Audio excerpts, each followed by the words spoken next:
Saya melihat baru-baru ini Uniriva, Nandar, dan RK bertemu dalam satu live. Mereka membahas beberapa hal ya, tetapi ada satu hal yang menarik yang dikatakan oleh Uniriva kepada RK ini dan juga Nandar.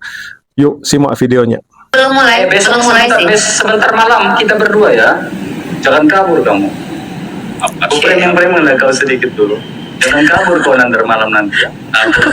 Sejak kapan aku kabur dari kamu, RK, Gimbi, Gus dengar ya, Bang Yonatan dengar ya. Ya.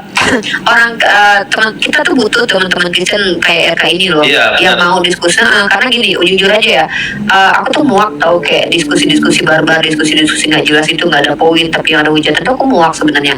Nah minimal kita kayak Pak Budi walaupun mungkin menurut kita jawaban mereka tuh nggak make sense dan tidak memuaskan, gitu juga dengan mereka anggap jawaban kita tuh nggak penting dan nggak memuaskan, tapi minimal kita bisa hadirkan ke publik diskusi yang ini loh, diskusi yang sesungguhnya begini harusnya gitu loh. Ini namanya diskusi yang anti teror gitu, diskusi yang tidak membuat kita tuh saling berantem satu sama lain gitu. Itu loh Bang Yonatan Nandar.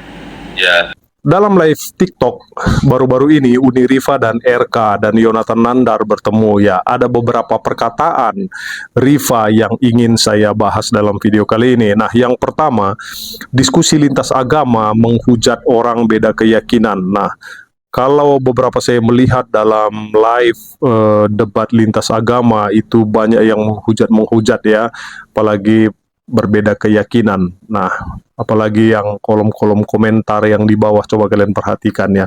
Nah, ini sebenarnya hal yang sangat konyol sekali ya. Harus mengeluarkan kata-kata seperti itu ya. Nah, pandangan tentang diskusi lintas agama yang menghujat orang beda keyakinan bisa dipahami dari berbagai sudut pandang. Nah, yang pertama yaitu etika dan toleransi ya. Nah, diskusi menghujat orang beda keyakinan bertentangan dengan prinsip etika dan toleransi. Nah, apalagi ini membawa-bawa agama ya, tentu ini sangat tidak bagus. Nah, baik itu yang dihujat maupun yang menghujat. Nah, ini mereka ini kan sama-sama membawa agama atas nama agama gitu tuh. Kok seperti itu ya? Nah, penting untuk menghargai perbedaan keyakinan dan memperlakukan orang lain dengan hormat. Nah, yang kedua, pembelajaran dan pemahaman. Nah, diskusi lintas agama seharusnya menjadi sarana untuk saling belajar dan memahami, bukan untuk merendahkan atau menghina. Nah, melalui dialog yang konstruktif, orang dapat mendapatkan pemahaman yang lebih baik tentang keyakinan orang lain.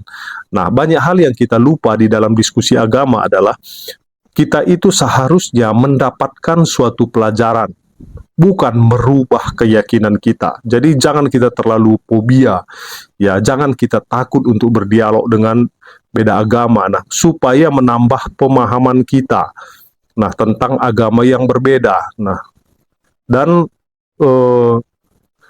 ya sekali lagi ya tidak merubah keyakinan kita. Ya, yang ketiga kesejahteraan sosial. Nah, diskusi yang penuh dengan hujatan dapat menyebabkan ketegangan dan konflik antar komunitas yang dapat merugikan kesejahteraan sosial secara keseluruhan. Nah, yang keempat, kerukunan antar umat beragama. Penting untuk mempromosikan kerukunan antar umat beragama dan membangun hubungan yang harmonis. Diskusi yang menghujat hanya akan memperkeruh suasana dan merusak hubungan antar umat beragama. Nah, banyak orang tidak memikirkan dampak dari apa yang dia katakan. Nah, dia hanya berpikir pengen menang di dalam debat, ya. Jadi segala cara digunakan untuk merendahkan lawan, ya. Nah, ini sebenarnya sangat menodai agama yang kita bawa, ya. Yang kelima, tanggung jawab individu. Setiap individu memiliki tanggung jawab untuk berbicara dan bertindak dengan bijaksana serta mempertimbangkan dampak dari kata-kata dan tindakan mereka terhadap orang lain. Nah, kita harus memikirkan dampak jangka panjangnya ya. Dengan mempertimbangkan sudut pandang ini dapat disimpulkan bahwa diskusi lintas agama yang dapat menghujat orang beda keyakinan tidak sesuai dengan nilai dan etika, toleransi dan kerukunan antar umat beragama. Nah, sebaliknya dialog yang saling menghormati dan membangun akan lebih bermanfaat untuk memperdalam pemahaman dan memperkuat hubungan antar umat beragama. Nah, di dalam dialog ini kita hanya menambah pemahaman. Nah, masalah keyakinan itu urusan pribadi, sekali lagi ya. Nah, jadi jangan kita campur adukan segala macam ya. Nah, kita perlu belajar agama yang lain untuk menambah pemahaman kita. Nah, jadi tidak perlu menghujat ataupun segala macam ya. Nah, yang kedua, ya yang pertama tadi yang itu tadi semua yang di atas ya. Yang kedua, kenapa jawaban tidak memuaskan lawan debat dalam lintas agama? Nah, seringkali ketika orang Muslim memberikan jawaban atas pertanyaan dari orang Kristen misalnya, dan orang Kristen tidak puas ya. Dan juga sebaliknya, ketika orang Muslim bertanya tentang agama Kristen dan mereka tidak puas, ya wajar, karena mereka beda agama.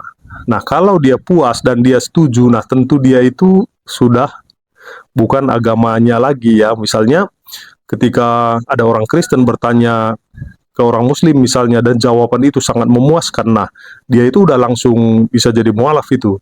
Nah, dan juga sebaliknya ya. Nah, itulah sebabnya jadi jangan kita merasa aneh ataupun canggung ketika orang tidak setuju ataupun kurang puas dengan jawaban kita di dalam dialog lintas agama. Tetapi paparkan saja sesuai dengan data dan fakta.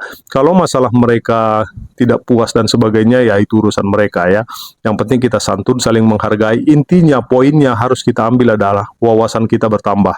Nah, ketika orang Muslim bertanya tentang agama Kristen, nah mungkin mereka mendapatkan jawaban yang berbeda-beda dari setiap individu. Nah, karena memang denominasi Kristen banyak dan juga sebenarnya dalam ajaran agama yang lain juga sama ya. Nah, jawaban tersebut mungkin tidak memuaskan bagi lawan debat lintas agama karena beberapa faktor.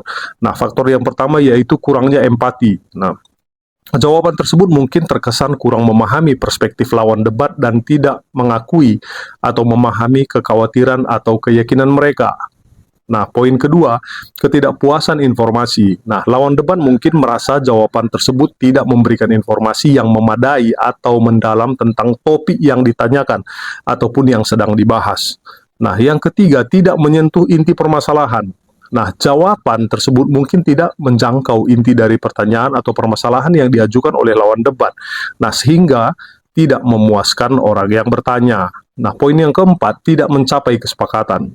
Nah, lawan debat mungkin mengharapkan hasil yang lebih konkret atau kesepakatan yang lebih jelas dalam diskusi yang tidak tercapai melalui jawaban tersebut.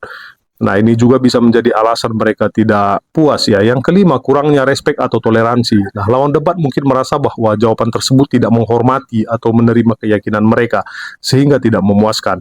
Nah, dengan mempertimbangkan sudut pandang ini, penting bagi orang yang berdiskusi lintas agama untuk mendengarkan dengan baik, menunjukkan empati, memberikan informasi yang memadai, menjangkau inti permasalahan, mencapai kesepakatan yang dapat diterima bersama, dan menghormati keyakinan dan perspektif lawan debat untuk mencapai hasil yang lebih memuaskan dalam diskusi. Nah, jadi apalagi di era media sosial, TikTok dan segala macam seperti ini, nah kita tentu banyak ya menghadapi ya dialog lintas agama seperti ini. Nah, kalau bisa ya hindari dari kata-kata menghujat, merendahkan segala macam. Wajar kita tidak setuju dengan agama orang. Itu wajar saja. Tidak harus orang setuju dengan jawaban yang kita beri.